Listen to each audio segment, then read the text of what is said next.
नमस्कार व्यूअर्स। और आप सब लोग कैसे हैं? आशा करती हूँ आप सब लोग अच्छे होंगे, स्वस्थ होंगे और मेरा शिव पुराण का पाठ अवश्य देखते होंगे। तो सबसे पहले हम जान लेते हैं कि कल तक हमने कहाँ तक जाना था। तो कल तक था कि नंदीश्वर जी शरद कुमार जी से बोलते हैं कि शिव जी ने किस तरह से कहा था कि उन्हें उनके 12 कल्पों में जो उनके नाम होंगे उसके बारे में बताया था, और वो किस किस तरीके से अपना रूप धारण करके और क्या जो जिस आयु को प्राप्त होंगे और क्या क्या वो, जैसे उन्होंने कहा था कि राजपुत्र की आयु के 16वें वर्ष में ऋषभ ऋषि जो मेरे ही अंश है उसके घर पधारेंगे। प्रजापति उस राजकुमार द्वारा पूजित होने पर वे सद्रूपधारी कृपालु मुनि उसे राजधर्म का उपदेश देंगे। तत्पश्चात में दीनवत्सल मुनि हर्षित चित्त से उसे दिव्य कवच, शंख और संपूर्ण शत्रुओं का विनाश करने वाला एक चमकीला खड़ग भी प्रदान करेंगे।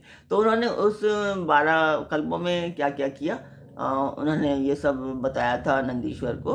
तो यही उन्होंने शरद कुमार जी को बताया कि इस तरीके से मुझे शिव जी ने कहा था। तो कल तक यहाँ तक था। इसके आगे हम जानेंगे। तो जो नए दर्शक हैं जो आज पहली बार देख रहे हैं वो जानना चाहेंगे कि मैं पाठ कर ही क्यों रही हूँ। तो ये एक शुभ काज है, मंदिर के लिए है, और इसे मैं आप सब लोगों का सहयोग चाहती हूँ कि आप सब लोग सहयोग करें, सब्सक्राइब करें, लाइक करें और शेयर करें, ताकि ये उद्देश्य मेरा पूर्ण हो पाए, मैं मंदिर के लिए कुछ कर पाऊँ। तो जिस मंदिर का मैं वर्णन कर रही हूँ उस मंदिर की मैं वीडियो डालती हूँ, आप लोग देखें और मुझे बताएं कि आपको मेरा पाठ कैसा लगता है।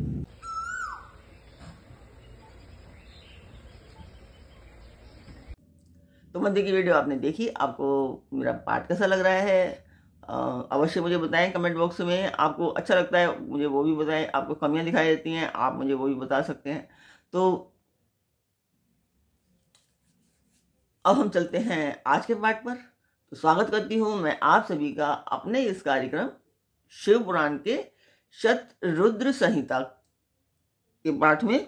तो आज के पाठ में है कि शिवजी द्वारा 10वें से लेकर 28वें योगेश्वर अवतारों का वर्णन।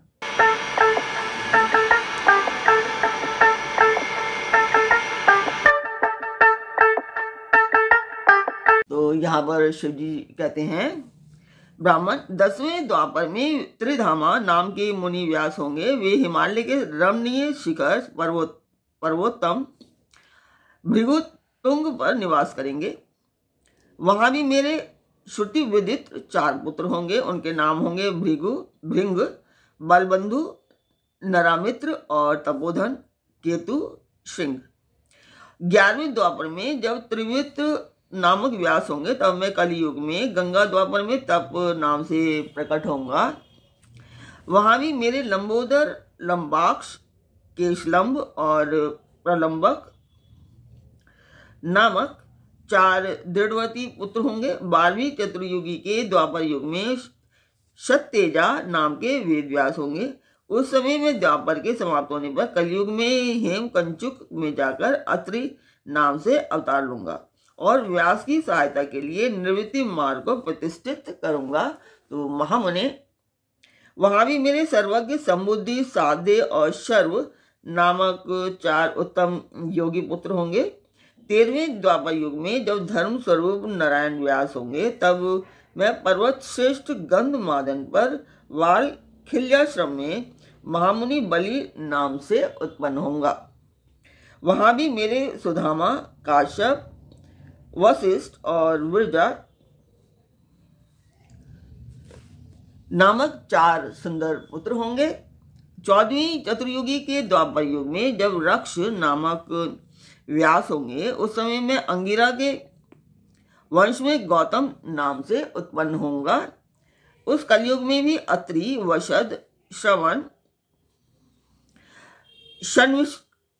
शनविष्कट मेरे पुत्र होंगे। 15वें द्वापर में जब त्रैयारुणी व्यास होंगे उस समय में हिमालय के पृष्ठभाग में स्थित वेद शीर्ष नामक पर्वत पर सरस्वती के उत्तर तट का आश्रय ले वेदशिरा नाम से अवतार ग्रहण करूंगा।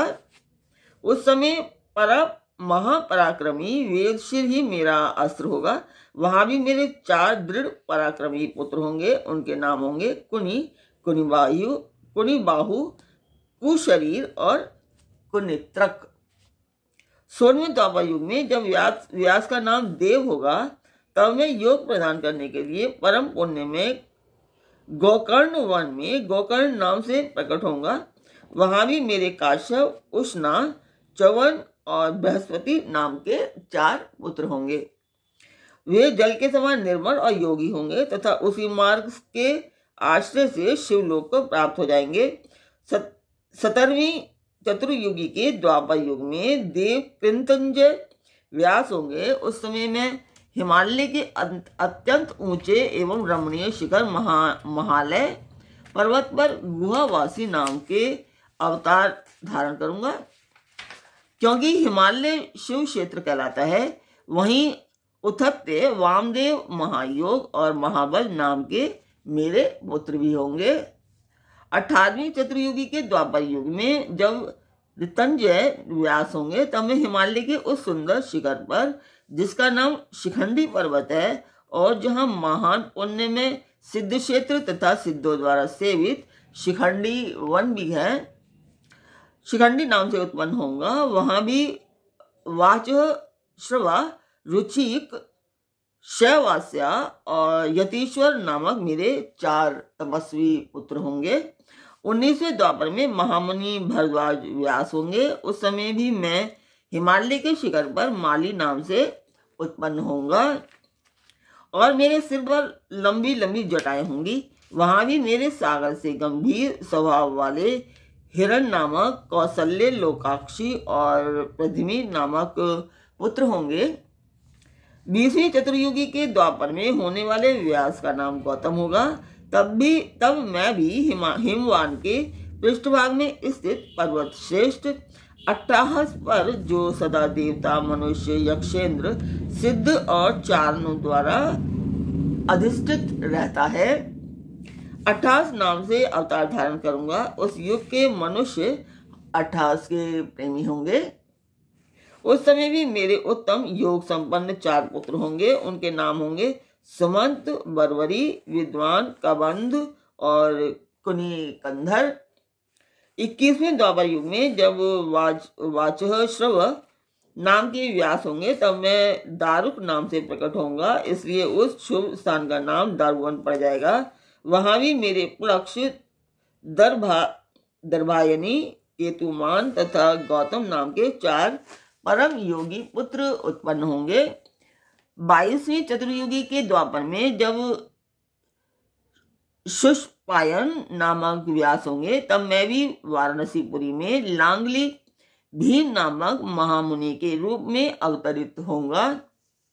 उस कलयुग में इंद्र सहित समस्त देवता मुझ हलायुधधारी शिव का दर्शन करेंगे। उस अवतार में भी मेरे बल्लभी, मधु, पिंग और श्वेत केतु नामक 4 परम धार्मिक पुत्र होंगे। 23वीं चतुर्युगी में जब तृण बिंदु मुनि व्यास होंगे, तब मैं सुंदर कालिंजर गिरी पर श्वेत नाम से प्रकट होऊंगा। वहां भी मेरे उशिक, बृहदशव, देवल और कवि नाम से प्रसिद्ध 4 तपस्वी पुत्र होंगे।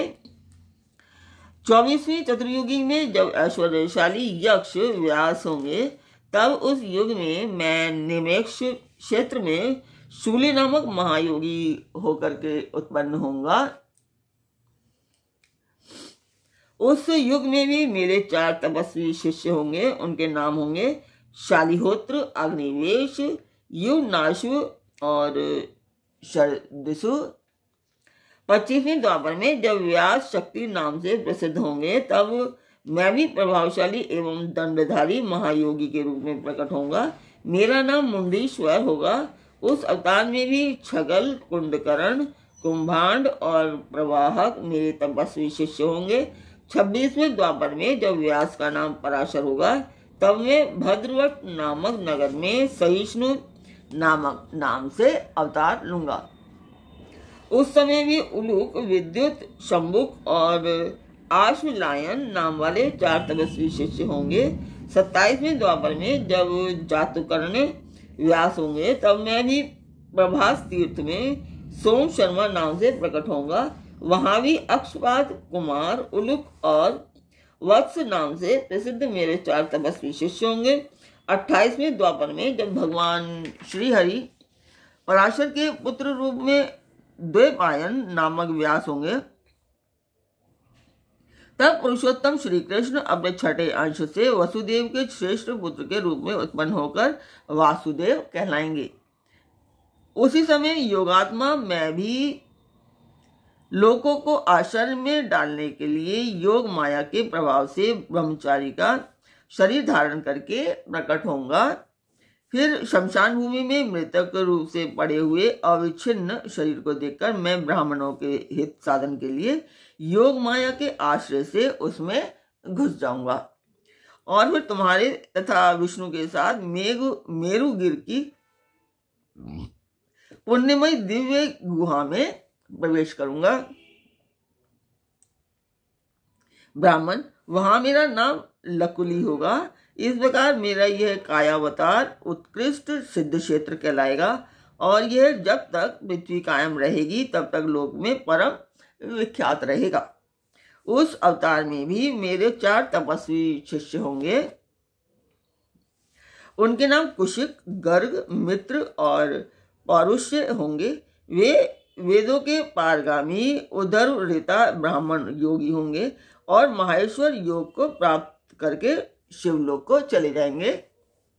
उत्तम व्रत का पालन करने वाले मुनियों, इस प्रकार परमात्मा शिव ने वैवस्वत मनवंतर के सभी चतुर्युगियों के योगेश्वर अवतारों का सम्यक रूप से वर्णन किया था। विभो, 28 व्यास क्रमशः एक एक करके प्रत्येक द्वापर में होंगे और योगेश्वर अवतार प्रत्येक कलयुग के प्रारंभ में।